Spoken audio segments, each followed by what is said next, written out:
Please rise for invocation by Pastor Stephen Johnson of New Life Church, followed by the Pledge of Allegiance. Pastor. Thank you. Would you bow your heads in prayer with me? Father, we thank you so much tonight for the opportunity to meet, to deliberate, and to pray over our city leaders and city councilmen and women. Father, we just pray, Father, for your wisdom, Lord, in all the deliberations of tonight, for every decision that is made and every project or plan that is contemplated. We pray, Heavenly Father, for your wisdom and your guidance upon these men and women. And Lord, we pray your blessings, Lord, over this city. In Jesus' name we pray. Amen. Amen. Amen. I pledge allegiance to the flag of the United States of America and to the republic for which it stands, one nation, under God, indivisible, with liberty and justice for all.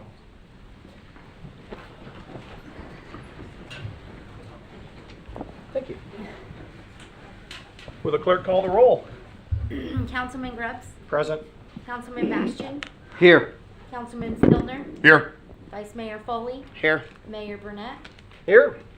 All are present. We have a full quorum this evening. Welcome to the evening. First item on the agenda, item 4 under recognition and proclamations, is Port Orange University certificates. Wayne, you have Mr. Mike Springer. Want to come up and have him tell us all about it? Yes, sir. Mike, do me a favor for our listening audience. Tell us what Port Orange University is and tell me about the pain you subjected all these people to the past 9 years. Well, thank you, Mayor, Council. Mike Springer, Public Information Officer. So behind me here, this is the 2023 class of Port Orange University, and they have gone through a 9-week program starting back here in March. And what this does is it basically gives them a hands-on, in-depth approach of our city government. Really baseline knowledge of what we do, what all our different departments do. And I want to thank all our departments who are here too, because they all put on amazing presentations throughout this course that we have done here. And I know I learned a lot from it. I hope everybody else here did too, but this was a phenomenal group here behind me. They had a lot of insightful and really interesting questions. So this was a great course, and I hope they all learned something from it and take something away from it about our city. Excellent. Well, Council, if you'll join me down there, let's form a receiving line. Mike is going to call out the names of the graduates. What I want to do is be able to make sure that we can shake each and every one of their hands, thank them for going through this, and then at the end of that, let's take one beautiful class picture with them. Council?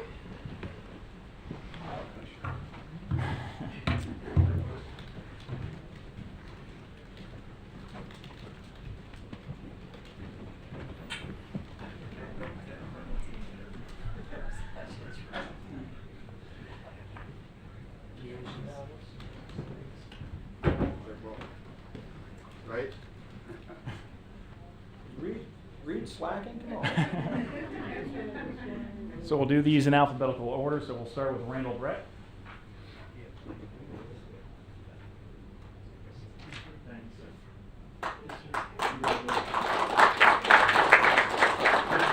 William Chippo. Why don't we slide down?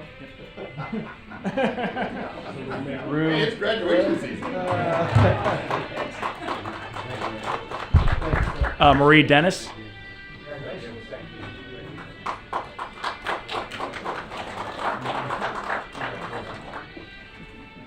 Mark Gabriel.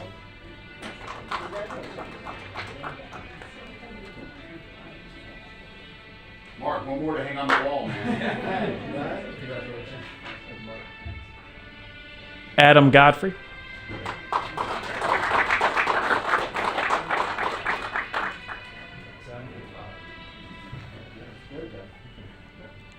Daniel Hunter.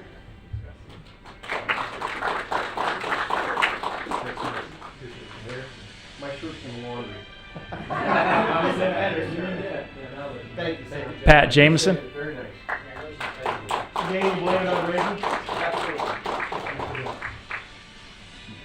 Dave Jackson.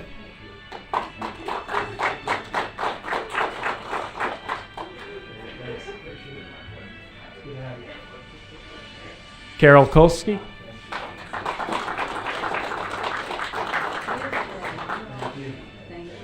Jack Kolsky.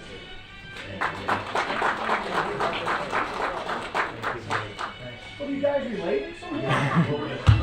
Right? Dawn Marie LeBeau.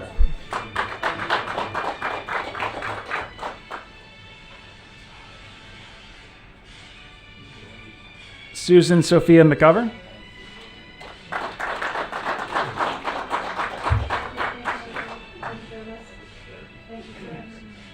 Marty Pearson.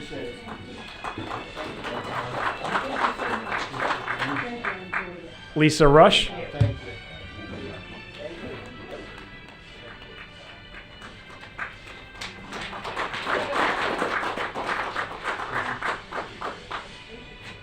Kim Short.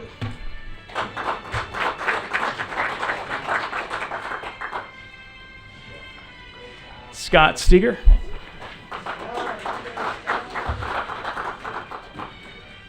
Scott's here to get his wife. My shirt's clean. I just left it home.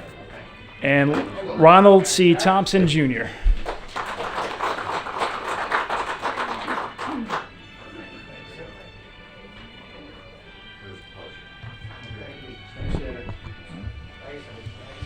So, no. The music, I was starting to think, who has a graduation theme for a ringtone? I just wanted to know who about Victoria. So yeah, Mayor, Council, I'd like to present you the class of Port Orange University 2023.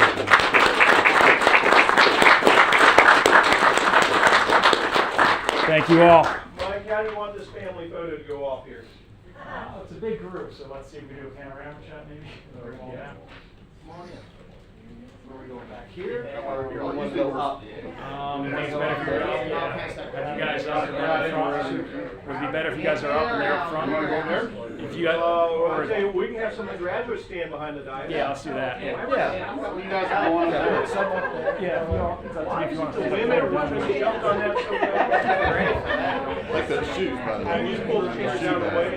Oh, I'm having a seat.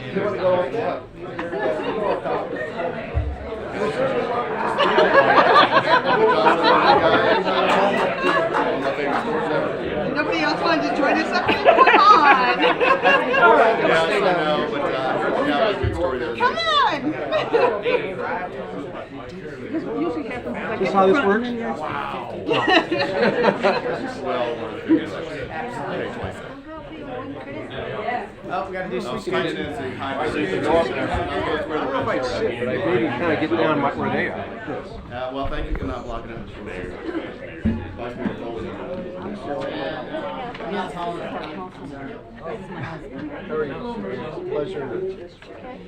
Ready?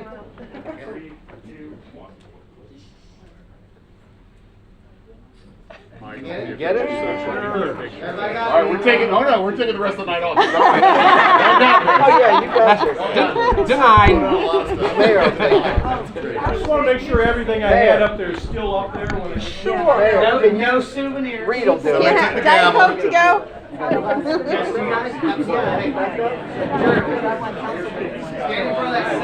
Yeah, they're going. There you go. Okay. Sure you getting in this? Yes, yes. She said she wanted to count. Got it. Thank you. Thank you guys, appreciate it very much. There you go. Okay. Thank you. Let's see what we got here.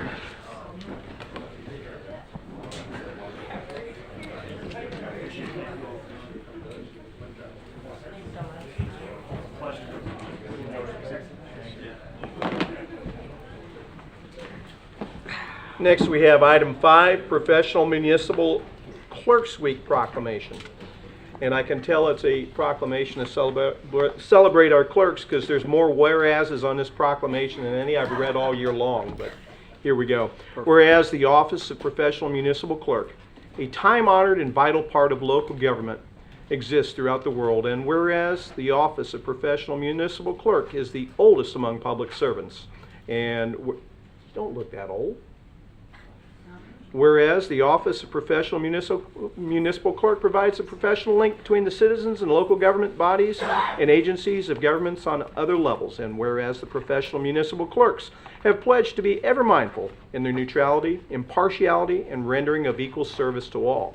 Whereas the professional municipal clerk serves as the information center on functions of local government and community.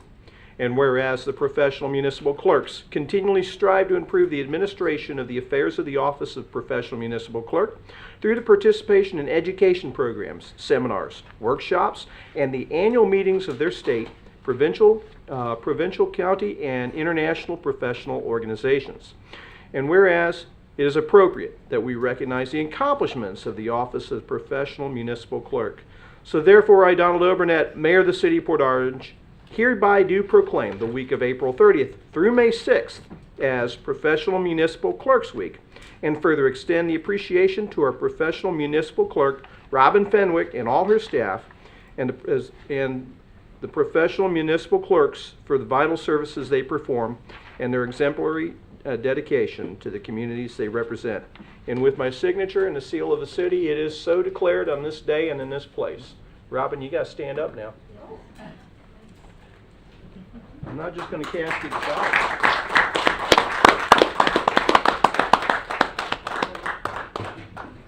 And since Tracy is here too, and I have a chance to take a picture with more than one person, you got to stand up. I like it when you put them on the spot, right?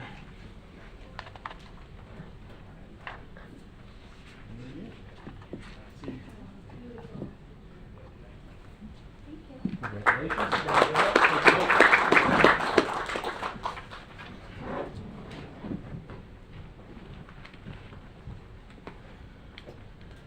Item 6, do we have any comments on anything that's on the consent agenda this evening? There being none, may I get a motion for the approval of the agenda for the evening? Move to approve the agenda? I'll second. Go ahead, Tracy. Give it to Tracy. Somebody second it. Okay, second. Okay. We have a motion and a second to approve the agenda for the evening. All in favor signify by saying aye. Aye. You all are going to fight over it, and then nobody does it, I tell you. We have items 8 through 11 on consent. May I have a motion for approval? Move to approve items on the consent agenda? We have a motion to approve items 8 through 11 on consent. Do I have a second? I'll second that, Mayor. We have a motion and a second to approve the items on consent. I don't see any resolution, so a voice vote should do the trick. All in favor signify by saying aye. Aye. Any naysayers in the crowd up here? There being none, the consent agenda is approved unanimously. Public participation, do I have any?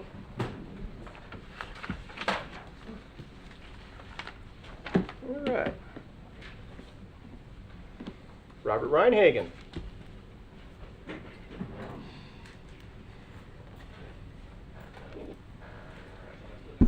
Mayor, council members, Robert Reinhagen, 1425 Dexter Drive North, Port Orange. When I went online this morning to look at the agenda for tonight, it was changed again. The layout is changed again. And I'm not sure whether this is a plot to confuse people like myself, or if the IT people have nothing else to do. And so what I would recommend you consider is training sessions so that citizens get some training on how to navigate the website. Okay. Thank you. Thank you.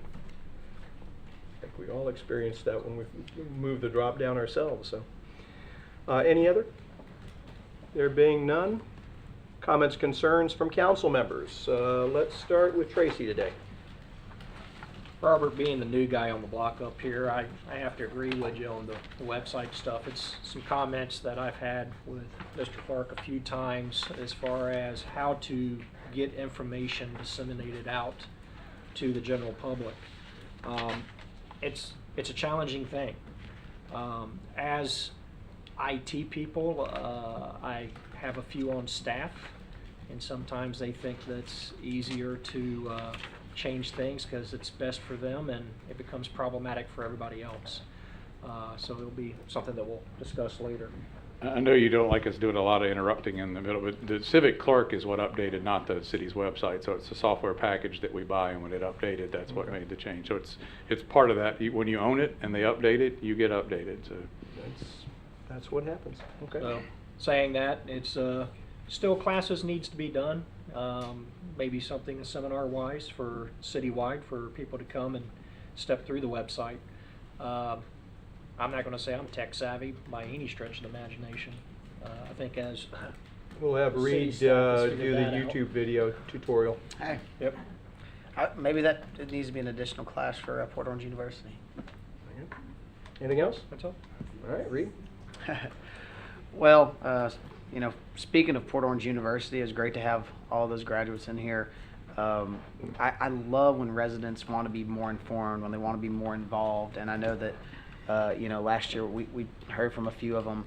I've yet to speak to anybody who didn't benefit from that program, so I want to say thank you to staff and Mike for orchestrating it and everyone who put in their efforts, because I know it takes staff hours, to go out, and it's an extra mile, but it goes a long way because every time that we teach someone new, they become a resource for their neighbors, and they can be, they understand the process. This is not just what we do, but why we do it, and I think that's extremely beneficial, and we've seen that now in the years I've been on council. It's just an awesome tool.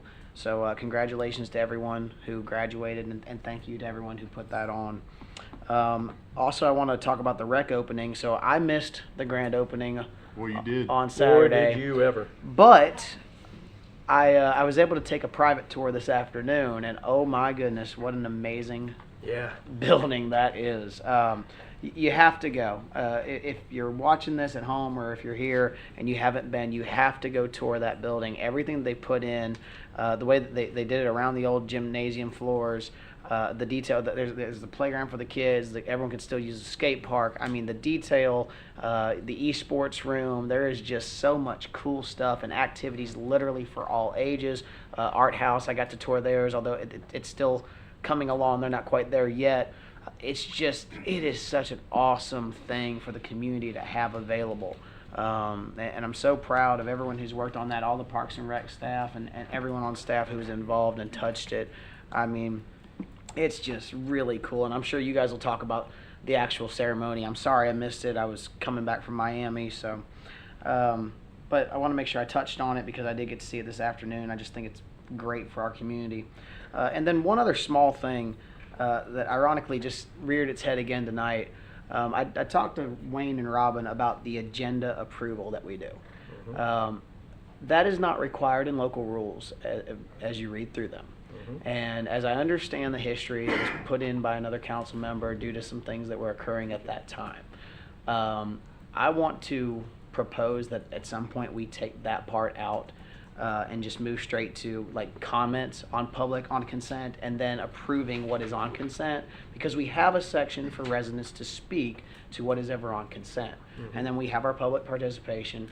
That one line, it's item 7 tonight, as I understand, is not required under any statute. It's just a policy that was enacted, might have served a purpose. But I'm going to tell you the couple times we have used it is like immediately after the hurricane, where the agenda is already out. Right. We want to add to the agenda an item for a hurricane update from the city, where we agenda approval and added it to the agenda, so it wasn't just so there. It is a very minor thing, and we probably ought to tweak the rules, but it is very rare when it's necessary that we have to do that. Right. And on that agenda approval, that's also your chance to pull things from consent. Well, And maybe it just requires some clarification. maybe so, but as I was speaking with Wayne and Robin about it, it sounded like it's something we don't have to do, or it certainly seems like it should come before we even have it in the consent agenda section. So it's just something to think about.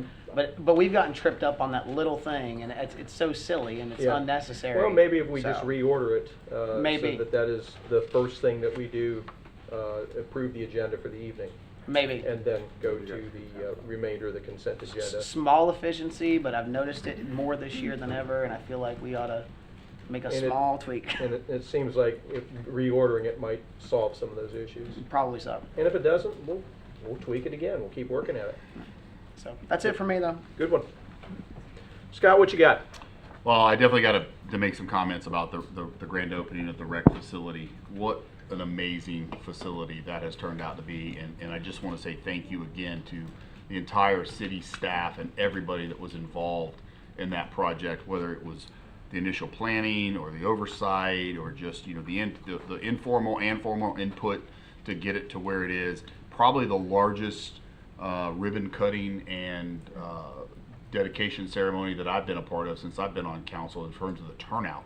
A huge turnout of people, and it just seemed like they kept coming and coming and coming and coming and coming. So it was amazing, and it you know, and it was interesting. I found a place once we cut the ribbon and got inside, not to get stampeded, but just to kind of stand back and just sit for 5-10 minutes and just listen and watch people walking through. And you know, you'd see a 5 or a 6-year-old walk through and lock into something. Their eyes would get huge, and they would just be like, "Wow, look at this!" But you were also seeing some of our seniors coming in, and they would see something, and whether it was of their interest or maybe for interest in family members or kids or grandkids they may have, they were as excited as well. And that was a really neat thing that I kind of picked up on, was there is something at that facility now for everybody, and there's more coming. And the addition to Art House, that we definitely got right 100%. And I love the fact that Art House kind of has the city center circle frontage, so to speak, because I think it's going to result in a lot of people who were walking by, riding by, or what have you, to say, "What is that?" Well, walk in the door and go find out, because it's pretty cool when you go inside, and it's just an incredible asset for our community to have. And I just can't wait to see what the next 20, 30, 40 years in that building, you know, the impact it's going to make in our community. So just great job to everybody. We just can't speak enough about that facility. It looked fabulous, and everybody did a great job with their grand opening on that. I've got a few items that I had kind of asked Wayne if either he or staff, and actually Matt might need to chime in on a couple of these. There's some things that are we're seeing contacts from residents and some emails, and I just want to make sure that the council is up to speed on some of these, because we haven't had a chance to really have them in front, the issues in front of us, and talk about them. So the first one would be the Sugar Forest community. It's an area that has been impacted by some of the flooding and some drainage issues, and there's some unique challenges. So I wanted to see if Wayne can give us an update on that. And then I guess, Wayne, if you don't mind, Wayne, I guess I'll put all 3 of these out there for you first. And then in that same community, we have a home that's been a problem for a while with code enforcement violations. It caught fire back after the storm, and it's a constant issue, and I wanted to try to get an update on what's going on with that and where that's moving forward. And then also down in the Portona area, down along that corridor of Charles Street, where you've got 2nd, 3rd, 4th. They've got some unique things going on down there. I've been down there to visit some of the residences. I believe some of you guys have as well, and just kind of see what our city staff is finding out and bring us kind of up to speed collectively. All right. Starting with the Sugar Forest area, and I'll have Robin Fenwick assist me with some of this, because she's part of her role as assistant city manager is in charge of the neighborhood services functions and code enforcement and anything that works with the residents. So she's been out on a lot of these sites. The major issue in that part of town is the Nova Canal issue, and the flooding generally comes from Nova Canal being full and the water not having anywhere to get out. And so broadly, and there's things that are underway. We haven't gotten anything to the finish line, but there's a lot of activity going on in that area, beginning with the roundtable of elected officials has got a committee on Nova Canal, studying it throughout multi-jurisdictions from Ormond all the way down to us. Daytona got the federal money to study their Midtown area as part of that. So there's a larger process underway. The projects we talked about at the workshop last week when we were talking about the stormwater fees that are coming forward with the capital improvement program at the workshop in May, one of those projects is a conceptual right now, but the intent is to put it in the CIP and fund a way to help pull the water out of that canal as it pulls around and becomes Canal View and goes south down Spruce Creek, to put it into the river where it won't be tidally influenced and getting out. While that won't necessarily upstream solve all the problems in Sugar Forest, anything that pulls water out can help that area and the area south. So that's one of the longer term fixes in that area as well.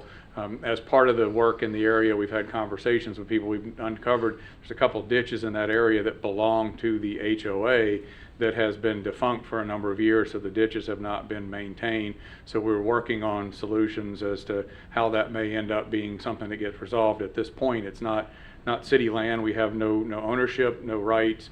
no ability to get in there and do anything. So there are other options, whether they reconstitute the HOA and take it over, whether there's some form of assessment that is done for that kind of work, but that's all being analyzed moving forward. So all of that is underway in that area. I don't know if there's anything else that you would like me to add to that. Did I miss anything on Sugar Forest? The house, the burnt house. And we'll let her cover the house because it's a code enforcement matter.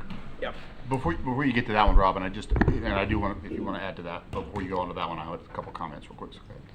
I was just going to add that our Public Works drainage staff has been fantastic at going out with me to a lot of these different areas.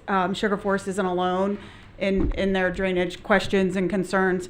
And the drainage staff was actually out there recently doing, using the VATCon truck to suck out the drains and make sure everything's clear and ready to go for hurricane season and the summer rains as it is, so.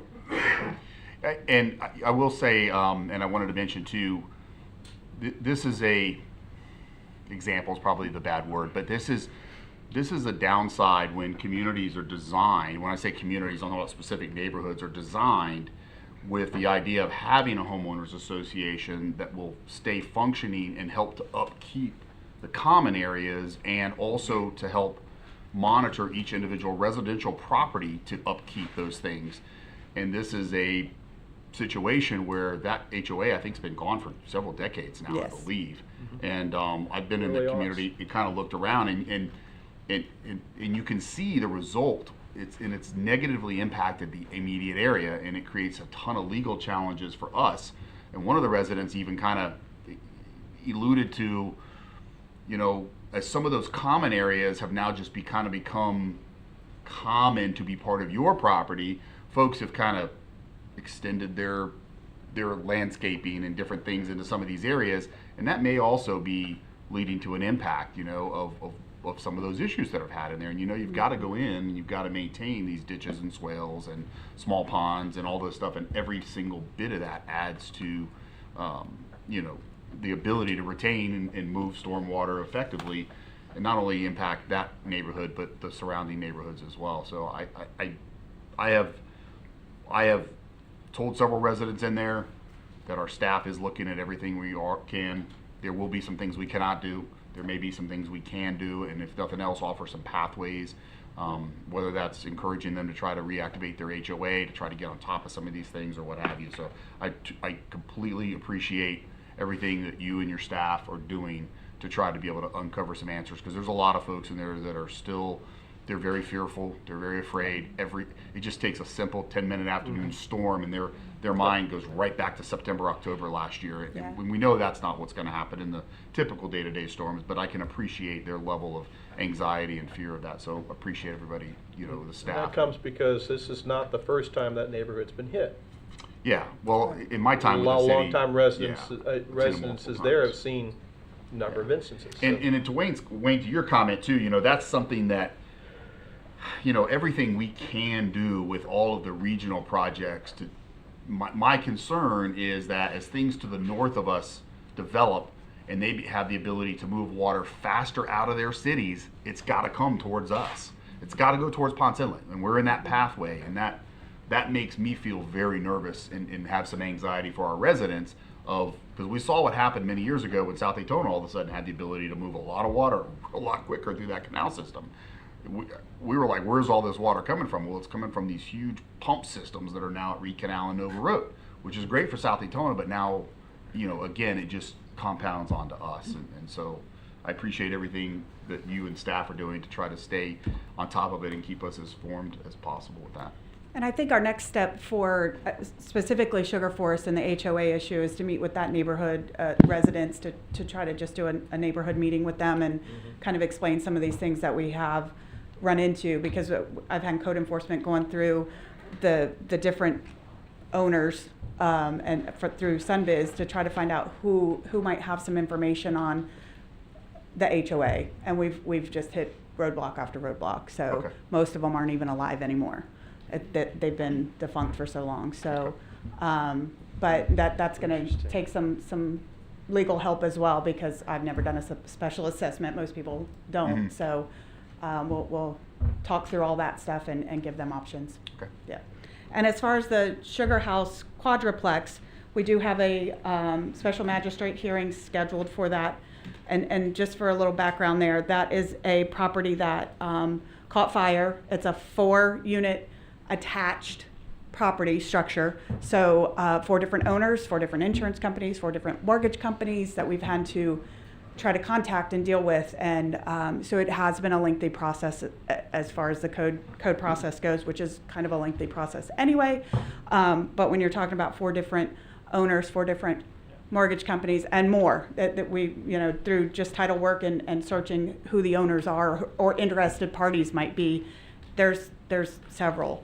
So, but it is scheduled for special magistrate for the first hearing. And remember, they go through 2 hearings. So the first one is June 14th. Second one is July 26th. So if they don't come into compliance, we will be asking the special magistrate to give us the authority to abate the property, which we're asking for demolition of it.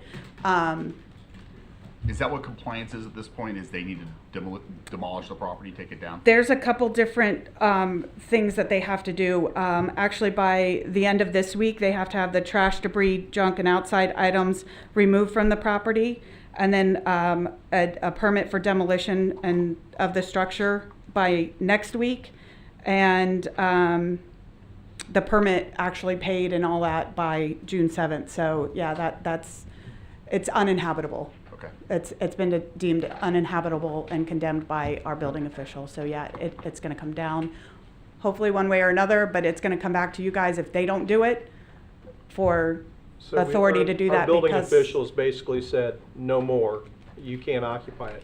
What happens when somebody enters the building? And I'm thinking particularly one of the 4 who has been an adjutant of mine for a long time when it comes to code cases. What happens when he goes in there? Do we have any enforcement ability? Police department, yeah. Apologize. Okay. Because he's going to go back. Mhm. He just is, and we need to be prepared for that. Right. What he's done and what he's subjected his neighbors to is unacceptable, Mhm. and we've dealt with that for a long time and within the law, and that might be limiting, but if the law allows us to keep him out of there right now, I'm done with him. I'm Mhm. done with that, and we need to absolutely follow the law. But if the law allows us to do something about it, we should, without hesitation. Absolutely. Yeah, and keep us up to speed on this one. Will So, do. For sure. Will do. So, Robin, 4 owners, are 3 of the 4 cooperative, and you have 1 who's not, or are they all cooperative, or is it just a big Well, you've got problem? 4 different insurance companies, so I it really understand doesn't that too, necessarily. but I mean, cleaning up the trash and doing that stuff around there, that doesn't involve any insurance company or whatever, so are they just being uncooperative with the demand? No, I think you've got 3 owners that are pretty good. Right. Okay, Right. okay. The 4th one is just. That's what I Yeah. figured. Yeah. Okay. Not a friend of the other 3, let's put it that way. The last one's Portona, and I'm gonna have her do that one because she's more familiar with it. So we are, again, I'm working with staff to work out some options for this area, which is the Portona, 2nd Street, 3rd Street, all of that. And we're trying to figure out what project's gonna work best and how we can, if there's some small wins that we could get through that. So they're working on a scope now to see where we can go with that. And I We are appreciate- working on them all, I And I promise. appreciate you getting down there too and talking with the residents. And Yep. It's good to go see what's happening and what they're seeing, and they can talk to us and kind of, it's a good education part on both ends. You know, it does, and I know it sounds cliche, but about water going downhill, but those areas are downhill from a lot.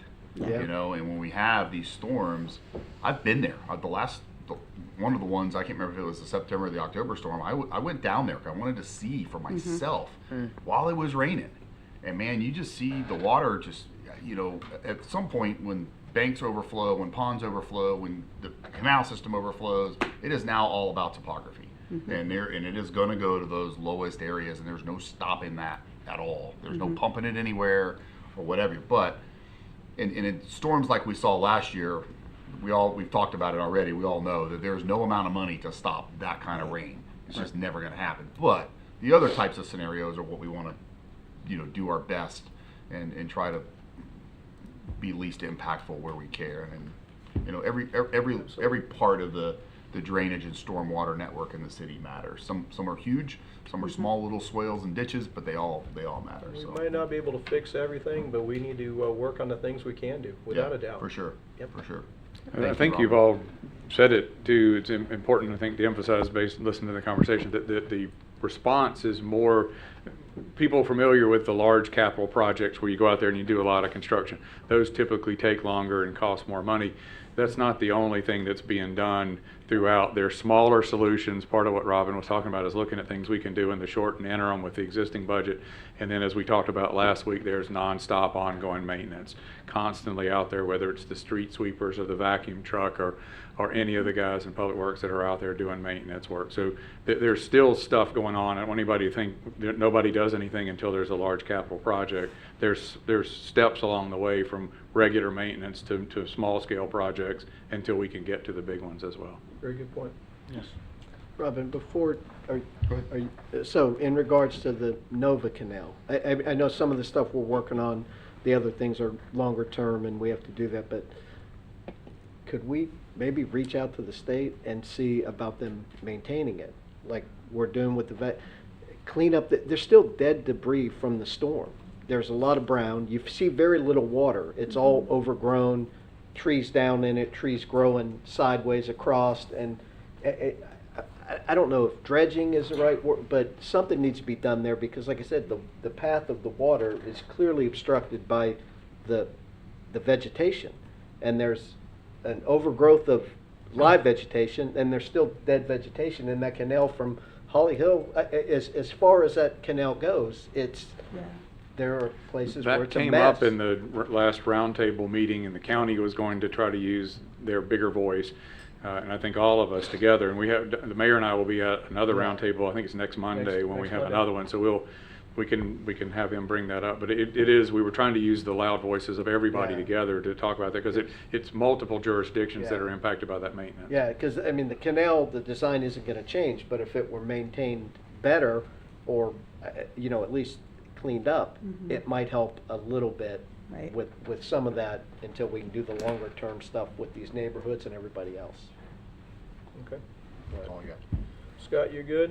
Well, Drew, now it's your turn. Well, the only thing I wanted to kind of harp on is the rec center, the grand opening, and so what a great event and a great building, and it was fun to be involved just for the grand opening to see everybody turn out. It was very hot outside, but fortunately the AC works great inside because it was nice inside even with 300 or 400 people going around there. So just kudos to city staff because that was a long project and a lot of people involved, and I can't thank everybody, but I just want to make sure that everybody knows that we appreciate their efforts to make that project, to bring it to fruition. It's been a long time coming, it was much needed, and it's just spectacular.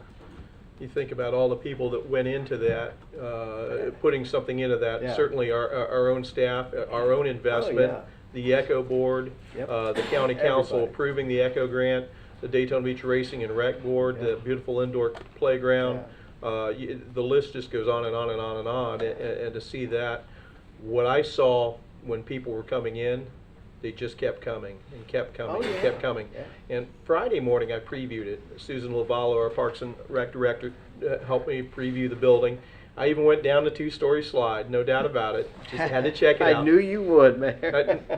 But when we were done, I asked her, what do you expect? And she says, oh, we'll get 200-300 people here. I told her, I said, if you get 50 people here, I think that would be a fantastic, just for ribbon cutting. I know people will come over the course of time. And we had a head count well over 500. And they kept coming and kept coming. And I kind of quipped that, my goodness, we need a bigger building already. It was fantastic. But what that reminded me of, were you done with your comments? Yeah, Okay, yeah. because I just this wanted to- because this actually flows in the next thing I wanted to mention. I'm We're done al- now, Mayor. We're already talking about, and I didn't want to step on you. No, it's But all but good. but we're talking about our rec needs, whether and not just fields and athletics, but Yeah. recreation needs. I've said from age 8 to 80 for the next 10, 20, 30 years, we're talking about the components of that, the potential rec bond next year. We have more kids participate, not kids and adults participate in field activities. We've got over 5,000 people. We've got 800 kids doing baseball. We've got the largest field sports programs in the county of any municipality. And it's only going to continue to grow. So we need more field space. I would love to see a rec center, some kind of community center on the west side of the I was county to just balance thinking this that. one off. There's clearly a need. That does things that maybe this one doesn't do. Yeah. But we're talking about addressing our needs as we grow, and we want to maintain, you know, and our growth is slowing down. sure. And it will, but even with that, we're going to continue to have needs, and if we want to maintain ourselves as a high-quality community, this is one of the things that we need to do. So I just want to let people know that we're really enthused about that rec opening, that there is more to come. We're going to talk about what it's going to cost, and it will be up to the people of Port Orange to decide if we want to enter into those things, because when you vote to tax yourself, minimally, I would hope that, you know, it's something like $10, $15 a year or whatever it amounts to be. It could be $50 a year. Let's take a look at whatever that package is, what we're getting. We're going to do our very best to look for many resources as we can, but we're talking about the future of Port Orange with that. And I didn't want to talk about this without talking about that. I want people to be aware that these are the things that we're working on. I don't want to do it in the shadows of a council meeting that there aren't a lot of people.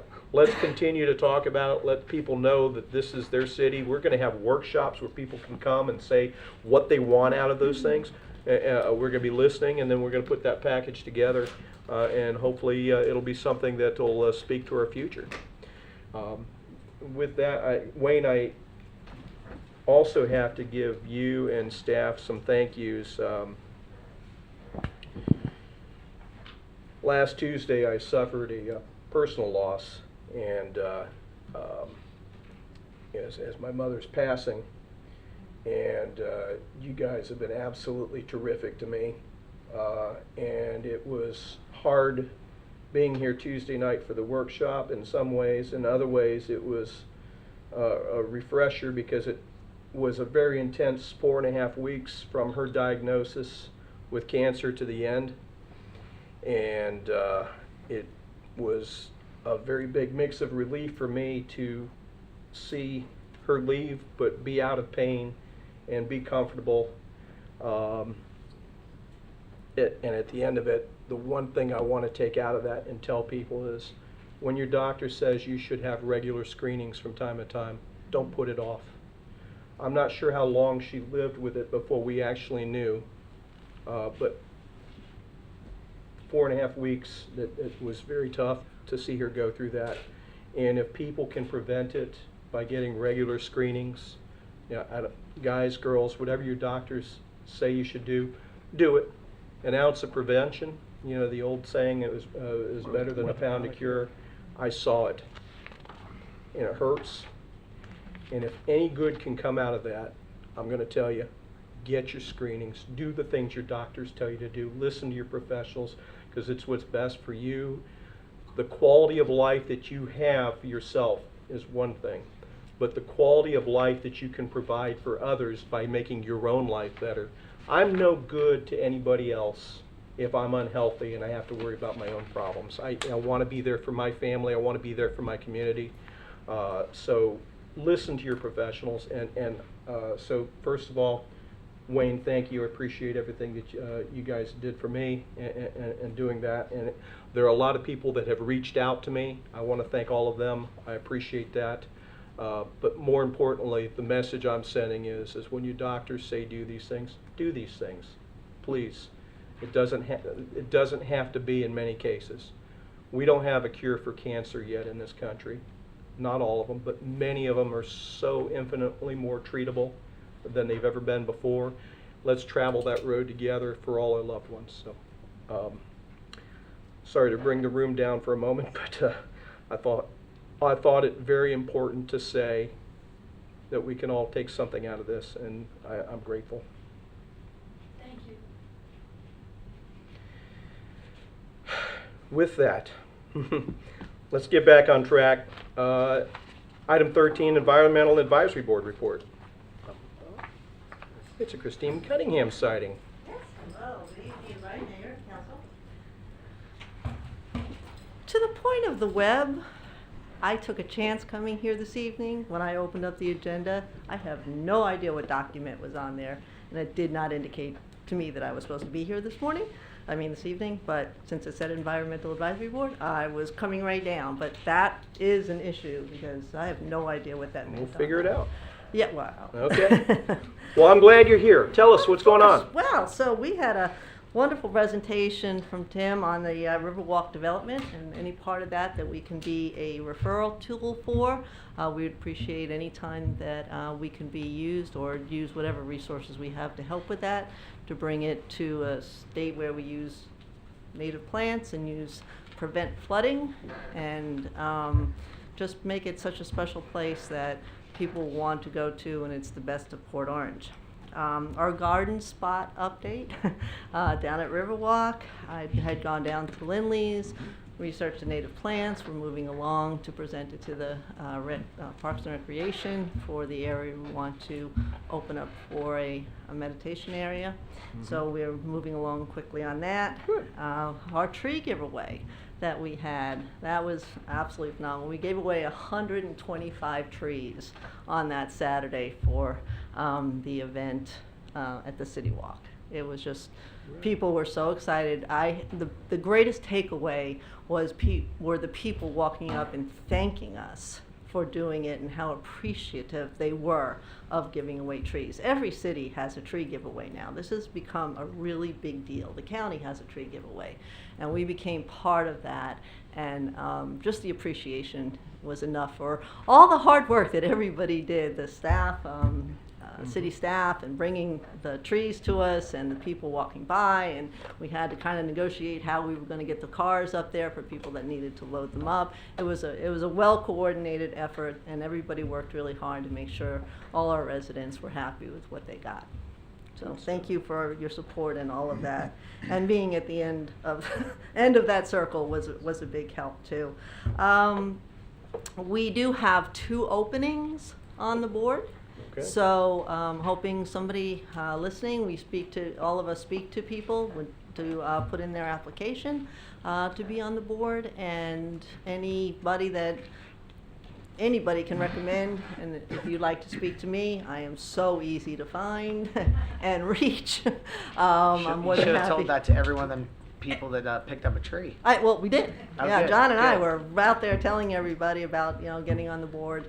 So yes, we did exactly that. We have a lot of people that are interested. We gave them the information, but we do have 2 positions open that we'd like to have people come before you guys and learn what we can do to help the city. And there are other projects in the works, still working with the county on all the dredging up under the trestle over in Spruce Creek, what they're going to do and haul that out. So that's an ongoing Any communication. updates on that at all? I know it's ongoing, but I mean, anything you could share with us? Does it sound like some positive progress is moving on that? Or? All what Margaret had let us know up to that point is that they're talking about actually hauling it out, because where are you going to put that? So there's nowhere at the end of Spruce Creek. Oh, no, it's got to be hauled out. So there is progress being made, and I know a lot of discussion is growing on access to the water for our residents. How do we get to the water? And so once we get onto the water and we have obstructions, we need to make sure that everything is safe for our for everybody to go through. And go under and around and kayak and boat, and make sure that we are working on this issue. And I know it's been addressed by multiple organizations, and if we're the ones that get it done, yay. So we just want to stay steady, and the staff does such a great job of updating us on all our requests and our projects, and always a kudos to them, because they work really hard making sure that the things that people that need to be contacted are contacted, and we get feedback. So really, the relationship between the volunteers and staff is so important in making a project actually go from start to finish. So Good stuff. It was interesting on Earth Day. Tracy and I got to have some good conversations with you, but I thought it was great that Tracy and you got to spend a little time together, and you got to bring the new guy a little bit up to speed. I was gentle on him. Yeah, this time. I think, well, yeah, I was gentle. But, you know, we just want to make sure that everything we do really brings such favorite reviews from everybody. We want, you know, everybody to look at Port Orange as one of the, and know that it's the best city. But we have to stay focused on the environment in more and more ways now, whether it's flooding. We know I was in an area where it was heavily flooded, and we have the new building going on there, and there's a lot. And I think more people that get involved, that look at their own area, they really need to take a look at where they are and what's around them. We speak to the sewer drains, we speak to stormwater drains, we speak to, there's a whole lot. And if everybody would just kind of speak to everybody, whether, it doesn't matter what district you're in. If you just speak out, if you see something, say something. And the more people that do that, and the more we can get people to fix that issue right then and there, we're not going to go through that again, and we can focus on growing the city the way it should, instead of always having to react. So, anyway, thank you very Council much. questions? Tracy, you got anything? I think one of the beauties that, like me and you are talking, is your passion for what you do is there, and it's great. And that's why I shared with you, with my business, having the environmental side of what we do. And it's putting people together to make things happen. And we have another meeting coming up next Monday that we're actually going to be talking about some of the things that we can do inside our community. So get with me later, and I can tell you where and when to meet. And it's about 30 people. Oh, excellent. Showing up. So it's allowing, it's a little bit further than beach cleanups walking, which is everything is needed for that.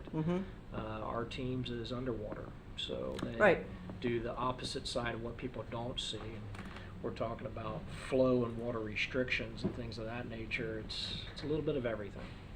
And I appreciate, all that you, what you have available to you as well. I mean, everybody's networks and connections really lead to how can we get something done? Because I shared with you a frustration, and it's like, well, do this. Okay, I didn't know I could do that. Yes. And really, it's all about talking. Tracy, you ought to share who your wife is.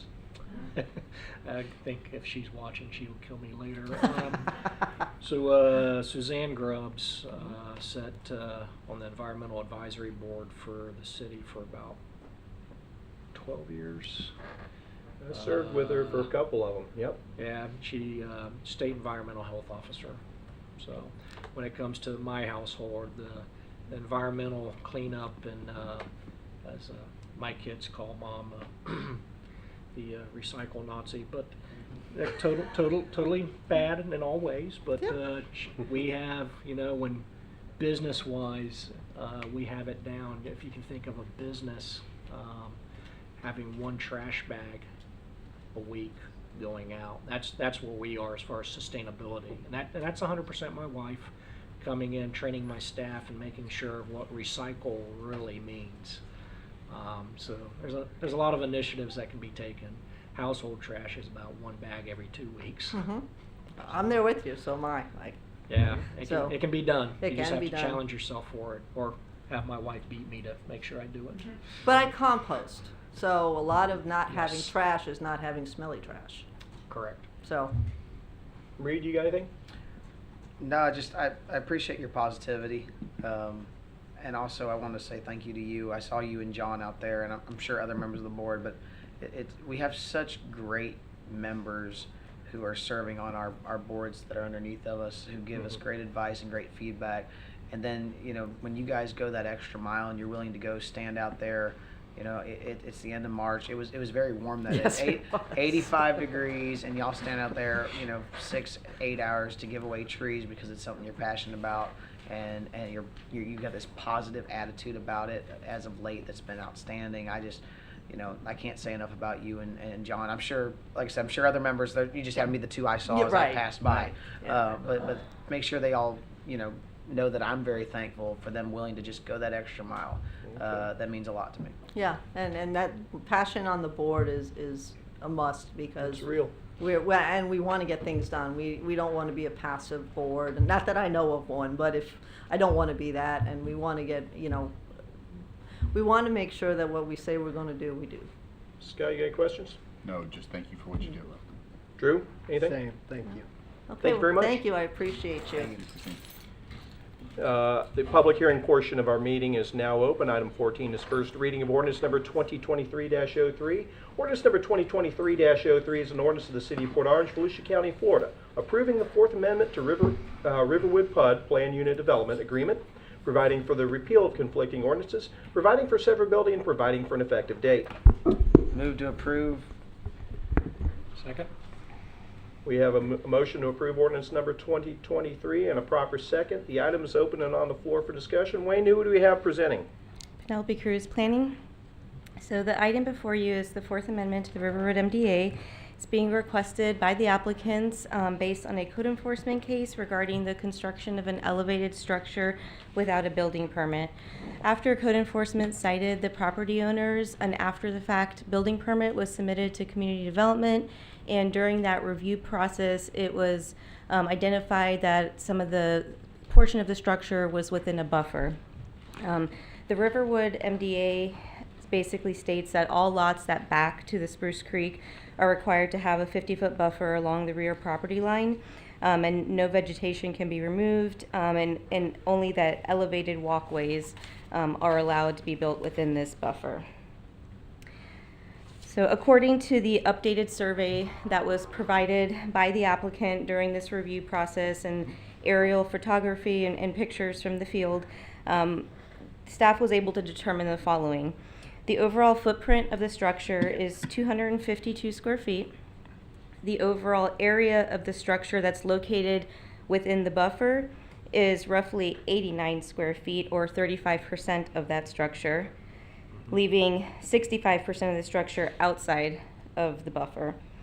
The area of the lot that's covered by the buffer is approximately 11,020 square feet, and that portion of the structure that encroaches into the buffer, like we said, is 89 square feet, or 0.8%, less than 1% of the buffer area. Based on the analysis and review, it's the property owner's preference for the structure to remain in its current location, since it's only a very small portion of the structure within the buffer, and because the structure is elevated 6 feet above the ground and does not result in an impact on the area within the buffer.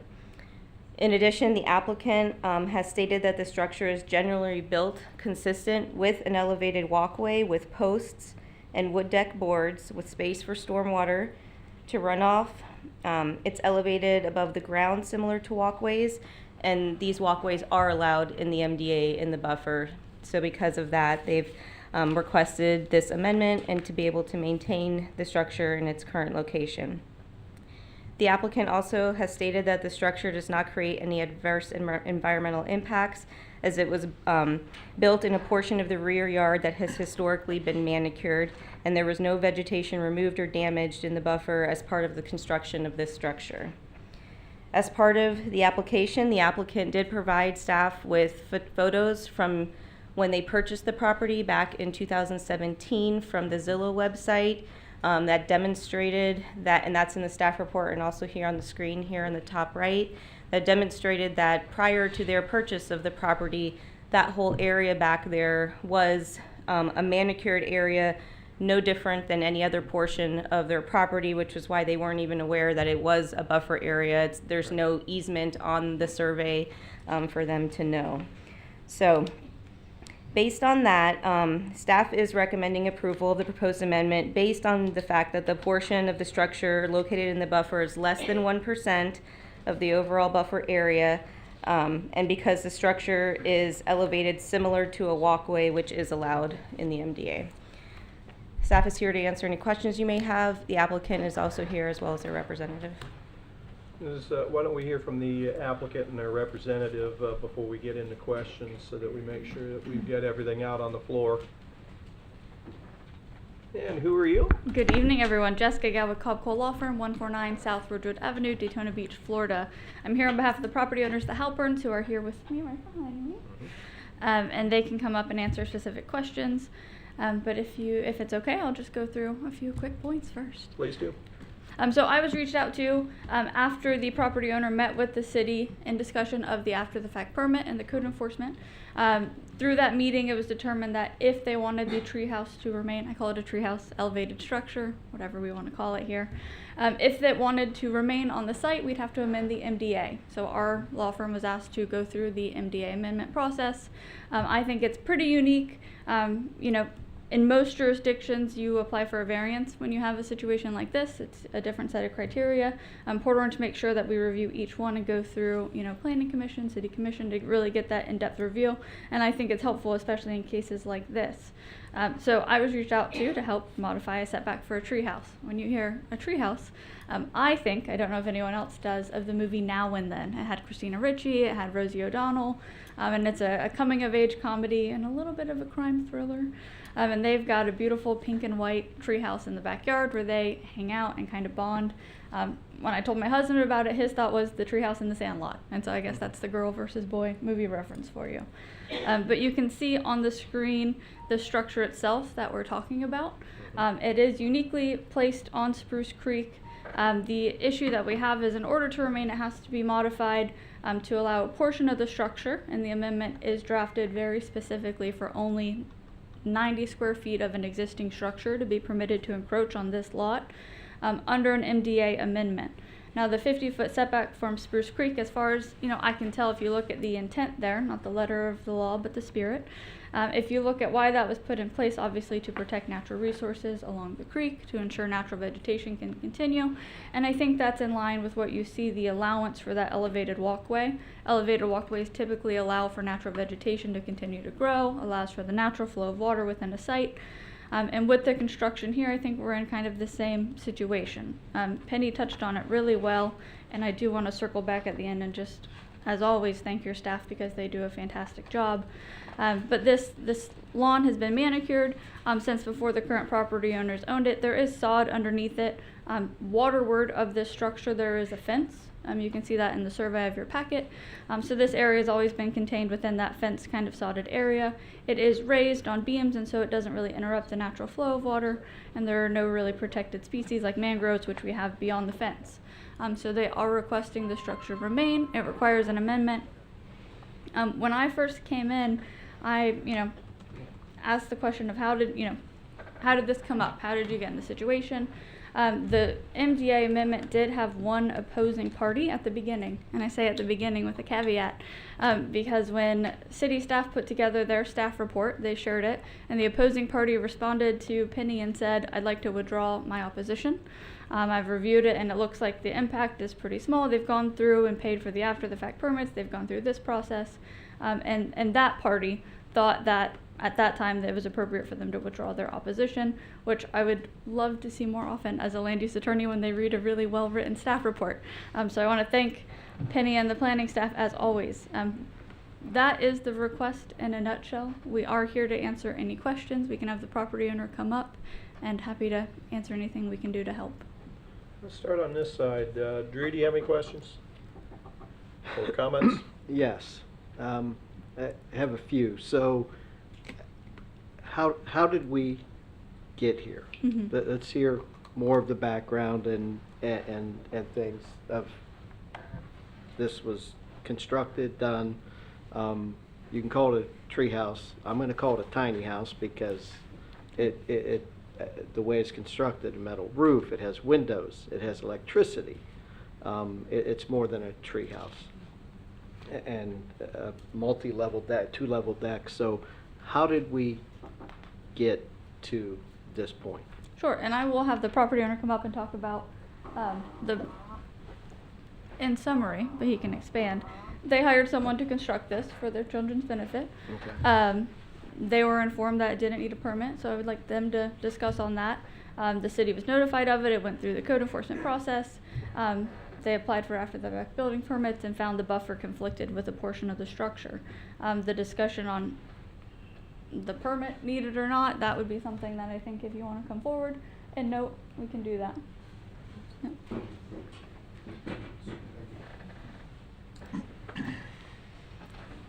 Mr. Halpern, just do me a favor, identify yourself and your address in the microphone. Yes, sir. My name is Andrew Halpern. Accompanying me is Shravanti Halpern. Okay. His wife. and the address is 6315 Palmas Bay Circle in Port Orange. The tiny house, tree house, as you're calling it, was basically to be built for the kids. There was no intention to infringe on any buffer areas or break any code laws. Now, when we hired the gentleman, the contractor who showed us prior work, he built his own tree house or whatever, we specifically asked him, do we need a permit? Now, this building ran more than $20,000. So it wasn't an issue for us. I'm not sure if the permit is 1% or 2%. You can tell me how much it was. I don't think that would have been an issue to pay that additional monies.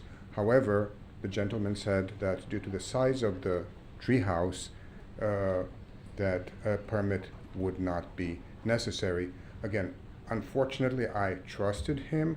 I understand that ultimately we are responsible for the situation, but again, we trusted that the man, and the man knows what he's doing. He's an excellent contractor, did an excellent job with the building. However, he kind of dropped the ball when it came to the permit. We had no idea. We built it in our backyard. There's about 20 feet to the fence.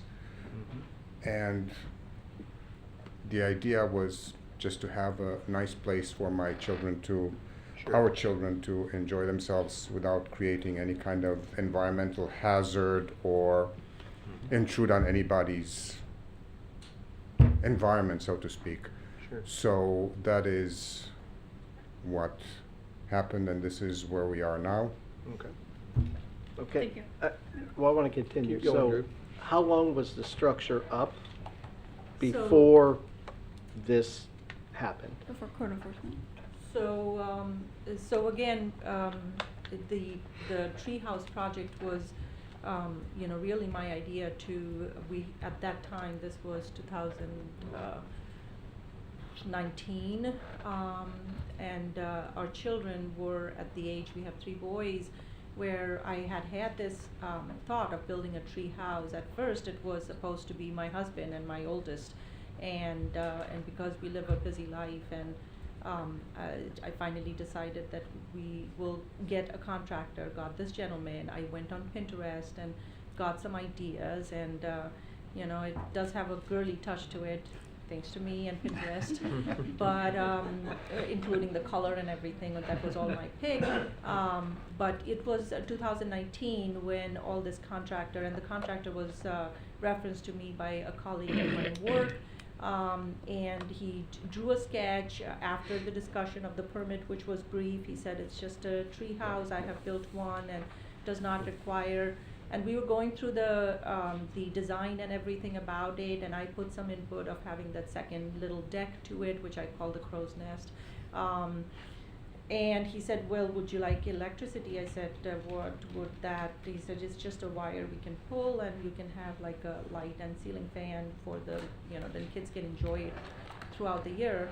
But we got it built, and it took longer than I thought or that he promised, but it took about 2.5 months. And we finished it. My son had gone for a military summer camp, and when he came back, this was a surprise for him. And that was in August of 2019, 2019? Yeah. 2019. Yeah, August of 2019. And there was no issues, no problem. The neighborhood knew we were building it because obviously this was not a tiny job. We did, I'm sorry, 1 second, we did We get get- approval from the HOA for this Correct. to be, And I have a question erected. about that too. And- Down to the color of, they said as long as you stay within, some sort of a earthly color or something like that, then. But we got approval for the design, everything. The sketch was sent, and it was a little bit of back and forth, and at HOA and tweaking needed to be done. We complied with all that, and we got a permit from the HOA, and that's all. I need to mention the fact that, again, nobody questioned the location of this building from the HOA. Nobody questioned it as where where are you placing it exactly, what the footprint of this is going to be. So that's why we said, okay, they're okay, builder's okay, everybody's okay, let's do it. So, going back to the HOA, did they come and walk the site? Did they look at, okay, so you said you had a sketch for the structure. Yes. So you had no engineered drawings or plans, it was a hand No. sketch? Correct. It's included in your packet. It's this drawing that was Yeah, submitted. yeah. Yeah, Yeah, that's mhm. after the fact, though. No, that was what was submitted to the HOA. Okay. Yes. So, okay, so Yep. the HOA saw that. Yep. They never questioned anything. It makes me just cringe that they don't even understand their own documents. Because clearly in your covenants and restrictions, something would be mentioned in regards to a buffer or Referencing the MDA, maybe in a that, definition. yeah, so Yeah. somebody would have had known. So your contractor clearly misled you because a $20,000 structure with electricity, a metal roof, windows, again, it's a tiny house and it would clearly need a permit. So he misled you. Regardless if he built a good structure or not, you were clearly misled because you need a permit for a fence. He would have known that. And so that just, and then looking at our material here, so somebody on the creek or somewhere saw the structure, lodged a complaint or a code enforcement thing, and then the city got involved and we're looking at this. At what point did Florida Department of Environmental Protection become involved? Because I noticed there was a sanction or a fine here in regards to something. So who would have trimmed the mangroves? Okay. I had no idea that in the state of Florida you're not allowed to touch mangroves. So in order for me to get a better view of the beautiful creek, I decided to take it upon myself and trim them. Unfortunately, I trimmed them too short. That was a separate And issue. I'm sorry? That's a separate issue. That's a separate Yeah, issue. no, but I I've- just see it in the thing, so. I've paid my dues literally, and I've replanted the mangroves, so everybody's happy. There's more mangroves now than there were before because somehow the seedlings and all that. So it's a mangrove forest back to its original shape and form. So I'm during this. Again, this happened, I believe, I'm not sure, 1 year after the structure was erected, more than 2 years after the structure was erected. Somebody who I'm assuming was canoeing or kayaking down the creek noticed this and I guess did not appreciate it because for him it disturbed the coastline and the view. So then that action created a Correct. whole, Again, this whole. Maybe he doesn't like my house also because it also is not natural and so It was in March of 2022. when Okay, this all began. and then, so we're here now and we have a tiny house. Elevated structure, as Penny says. Yes. Yeah, it's What other questions you got? It's a tiny house, so I would say don't ever use that contractor again. Anything else right now, or do you want me to come back to you later? No, yeah, go ahead and continue. I don't have anything, it just, I gotta figure out how we got here and what. Yep, trying to We're paint the doing picture. here. Scott? I don't have anything for you. All the information's there in the packet. I appreciate you guys answering the questions. But before we're done, Penny, if you could just give us a recap. You don't have to do it right now, but a recap of what are the fines, the penalties, the permitting. I think you paid twice for permitting or something like that. If you can just recap all that before we're done. That's all. Reed? I just want to make sure I understand. At what point did the city become notified? that this was an issue? In March of 2022. And why? Who brought it forward to the city? Did this, It was a resident complaint. I think I let was it the city- same resident who ended up withdrawing his I'm- opposition? Yes, I'm getting Or a head her, nod his from or Timmy. hers? Yes. Okay. Yes. Yeah, that's the only kind of like Scott was saying, all this information in the packet. There's a lot here. The only thing I really am surprised about, that I really struggle with, is the power. That because that does change it a lot. Mhm. It's a I mean, incredible treehouse. Yeah. We have Yeah. power going to the dock. Dock, so that they actually ran the So wire from line the Gotcha. was- Okay. It was literally like one wire kind of, or whatever the electrical thing was. Right. But it was pulled from there, From the so dock. even From the further existing down line. to the dock, we have a light system there. Okay. So, I'm good. But yeah, I don't really Tracy, have what any you questions right got? now. Welcome to Florida. We get here and there's things and permittings that happen. I mean, I'm not gonna be the person that says that I didn't know when I moved to Port Orange that, better have a permit to cut a tree. Mhm. I was Oh, that we guy that know- got. we know about that too, thank you very much. I got my fine and planted 3 more back. So yeah, it's anything in question and whatnot. It's always better to ask Mhm. permission than forgiveness, as the saying goes, opposite of what we normally do. But my biggest concern here is, like Drew's asking, is how does the HOA get to here without asking where the permit was from the city? Mm. Well, a lot of HOAs you'll go through the approval process of the HOA before you go through a permit process. Right. Because it's, those You work your way processes, up. well, those processes are independent of each other. It's not necessarily where one happens before the other. They can happen concurrently, they can happen in any order. But it seems like the HOAs need to have a final seal from the city, knowing that the permit has been processed before they give their full approval. That way, consumers like this don't end up having issues like we're dealing And with that's right up to now. the HOAs, because they have their own form, their own legal governance. And we do see that requirement in more commercial, like property owners associations. We see that a lot. We put that in the documents a lot. The residential ones, not so much, because it's really an architectural review committee. Yeah. Not so much the permit review. But Right. I'm sorry you got into this position. Mhm. Really am. Thank you. Contractor, hopefully you can have fun with him. Anything else? I know that this seems like an awful lot for this, and I tell you what, I've learned some things myself that I never knew. The biggest thing I was concerned with, and was answered right away, the less than 1% impact on that area, and being able to see that it clearly does not impede drainage or remove any natural buffers or some things that.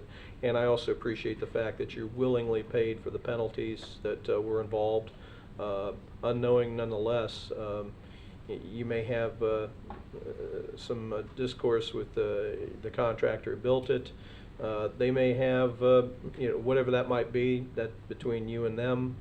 I don't want to, I'm not going to get involved in that, but I can certainly say that if it was a learning experience for some of us, it was probably a learning experience for them as well. That having been said, thank you. Let me hear from the public, and let's see if anybody here has anything to say about it. Thank Would you. Thank you. Thank you. Appreciate you. Thank you. Would anyone here care to speak to the item? Robert? I see your hand.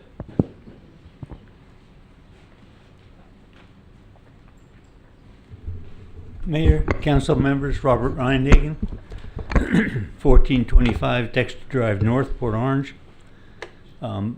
I went back and dug out that Exhibit 4, which was the email to Penelope Cruz from a Ken Riopel. And it talks about, and I guess this is the one they're talking about, withdrawing the complaint, but it says, according to our ARC manager's statement in our January 2023 HOA meeting, the homeowner applied for a permit to build a small structure in the trees near his house and wound up building a structure that had little resemblance to what was approved and in a completely different location on their lot. I was hoping that he would be here to to present what his concerns were. But I would, in lieu of what was said, I would have liked to have seen something in the packet that indicated either something written by this person withdrawing his concerns, or something in the HOA meeting minutes that indicated that it was being withdrawn, and that even the manager had no concerns with this. And that's something I think they should be providing, some written documentation. Okay. Thank you.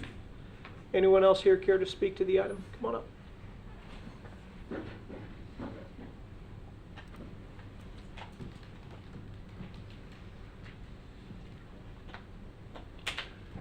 Good evening. My name is Mag Bishara. I'm with the board, Riverwood Plantation Board, and I'm very familiar with my neighbors here. I'm at 6333 Palmas Bay Circle, and what I wanted to, your questions about the board, the ARC approvals and what have you,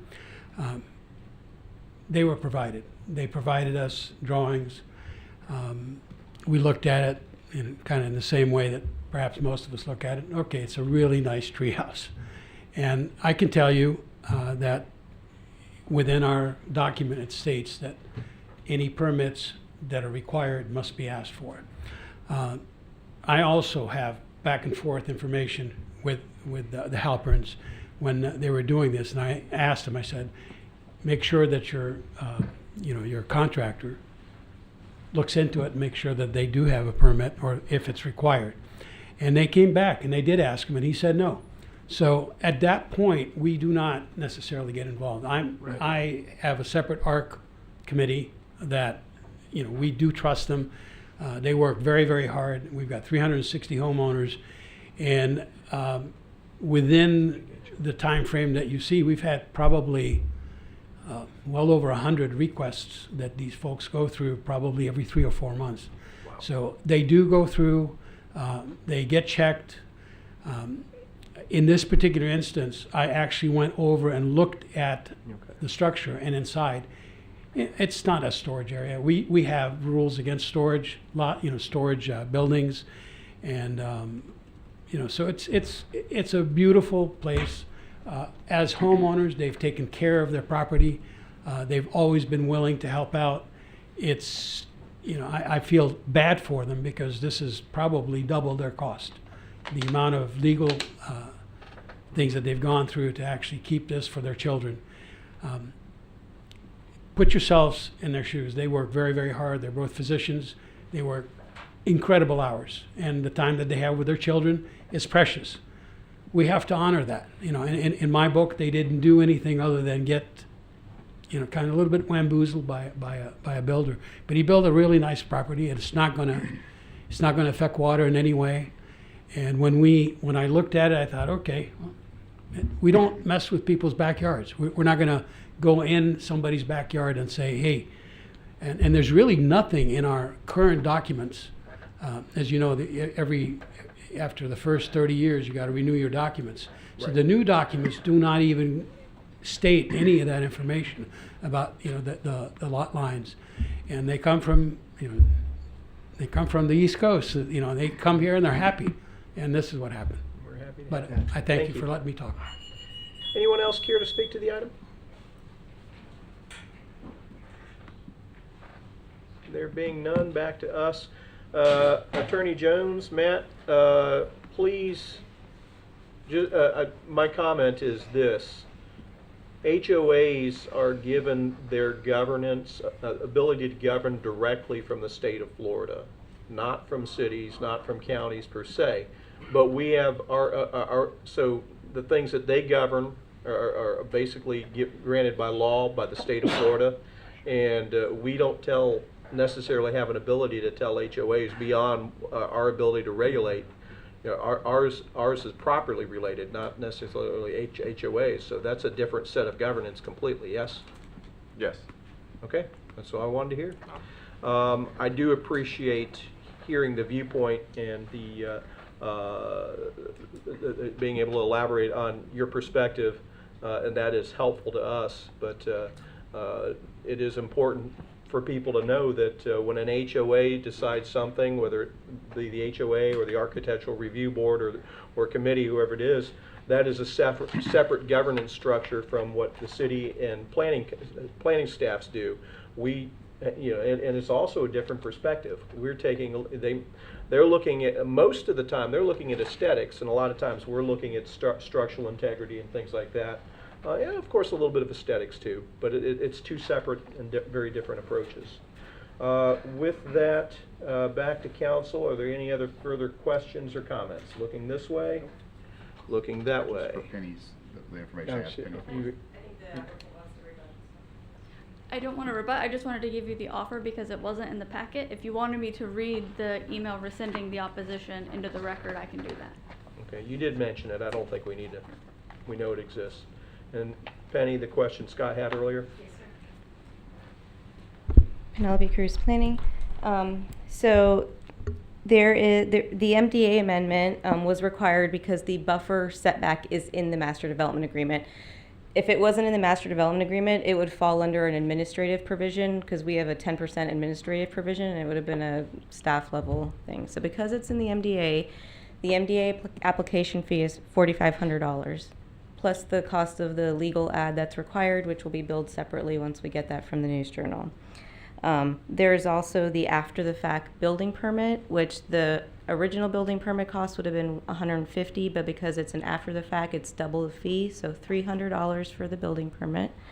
I do want to note that if this is approved tonight, they still have one more step. They'll be back before you again, not just for second reading, another application. Oh. This same setback is on their plat. So if this is approved all the way through second reading, they will have to submit another application to amend the plat, to do the same amendment on the plat note. That's $500 in two public hearings. God, isn't bureaucracy So they'll be back grand before you again. huh? Oh, boy. Because the setback is on the plat. In addition to that, they paid a $5,500 fine to DEP plus replanting and monitoring for 2 years by the DEP. Scott, did you have any other questions? She answered that quite well. And they also had private costs that I don't have the exact amounts for, but in order for us to get to this point and be able to have accurate data to present to you, they had to get an updated survey. They also had to get an elevation certificate from our engineering staff for the structure. Right. So those additional costs as well as the attorney fees. Okay. I have a quick question. Drew, I guess Sorry. your comments weren't final after all. No, I said I have a quick question following up on what Okay. Penny just Go said. ahead, go ahead. You said $4,500 for the PUD? Amendment, the text amendment. But I noticed in Exhibit 2, when they sent the letter, it said there was a check for $6,500. Is that just, We gave them back that check because they wrote the wrong amount. $6,500 is when you have to amend the concept plan, and that wasn't required, so we got rid of that check. I just caught it said $6,500 there, Correct, and you yeah. said $4,500. Just want to have the right number. Yeah. You're always trying to put more money in the bank for us. Do you have any other questions? You good? Good. Drew, you have any comments or I questions? don't. Okay. With that, on the issue of first reading of ordinance number 2023-03, call the roll. Councilman Grubbs, Yes. Councilman Bastian, No. Councilman Stiltner. Yes. Vice Mayor Foley, Yes.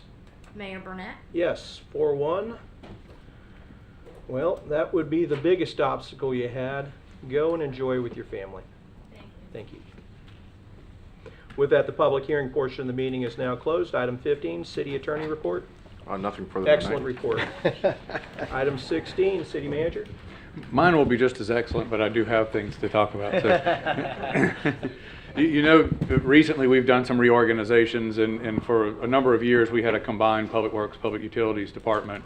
And as we split that back up in an attempt to go back to the fundamentals and allow and elevate the Public Works function, engineering functions to the department head level, we've made some changes. In fact, it was such a fun job for 5 years that Lynn did such a great job, and we appreciate that we let her actually take a full vacation and go on a cruise. But I do want to introduce the gentlemen who are here, who've stepped up into the leadership roles. for us in that situation. So start with Juno Reed, who is the city engineer now. So he runs the engineering department. They focus on all the construction management that deals with PEs and engineering. So you will see him leading a lot of our construction projects going forward, as well as assisting in development review and a broad variety of other functions. Tom DeLeo has recently been promoted to the Public Works Director. So he's been with us for 5 years. I sent you some information on him. The Public Works function is absolutely critical to the city. The vast majority of the citizen interactions we get, whether it's sidewalks, potholes, streets, ditches, grass, all of those street sweepers, they are highly visible to the public. It's very, very important. We're looking forward to what this will bring forward to us. And Steve Parnell is here with utilities. He's the deputy director of the department. He works with Lynn. If you haven't met him before, he's a very bright part of our leadership team. The utilities function is still critically important, although not combined together. Without our water and sewer, you don't have life here. So what they've done is critical. They do such an outstanding job. They were also, the team was part of us getting a 20-year consumptive use permit recently, and that is one of the rare things that we do so well. And St. John's was here recently. You can tell they have a lot of respect for Port Orange and how we do things. So I thank Steve and all the rest of them for all that they've done. So that is your leadership team for those field departments that do so many things with the infrastructure of our city. So in addition to that, so my evaluation is on the next meeting. We'll be sending you some information at the end of the week, and if you guys want to meet with me prior to, Lori will be happy to set up those meetings with you. Most definitely.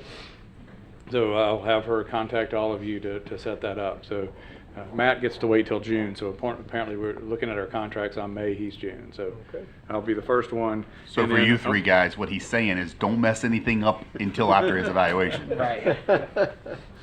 And then the last thing, I'm going to let Robin come back up and talk to you about our legislative appropriations, because we've just spent some time requesting money that is actually all three of them money to help them do their jobs. Give us the good news. You usually don't step to the mic that fast with a smile. I know, this is a good one, y'all. I was a little kinda nervous earlier, ran. but I'm You- super you- happy. That was a very fast. Yes. pace. Yeah. So they did the legislature did their budget very quickly this year, and so we submitted 3 projects, and those 3 gentlemen, among other staff members, were very helpful in giving me a quick rundown of the drainage projects and all of these fun things that I've had to learn in the last 4 months. So the 3 projects that we submitted to the state for funding one is the Sewer Force Main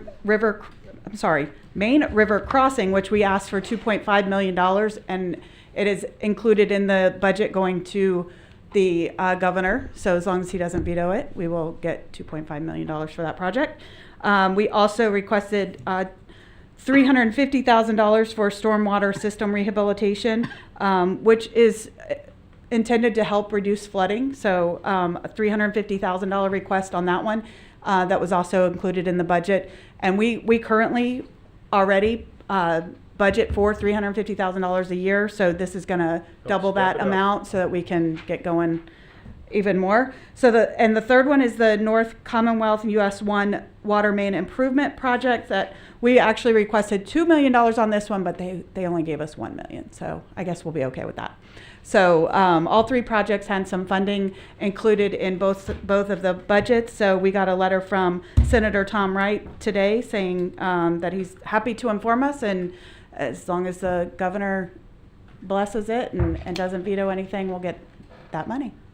Great Eventually. infrastructure news for Port Orange. That's Yeah. awesome. Yeah, very Well- excited. Well done. Shows the Thank you. benefit of what we have with our lobbyist group and the efforts and taking the time to go up there, which you and Wayne not only made one trip, and I believe Gina went as well, right? Yeah. Mhm. So it goes to show it pays to make the trip, and that it does matter to some degree. Time and the work. Yeah. Absolutely. Definitely, That's a big ROI.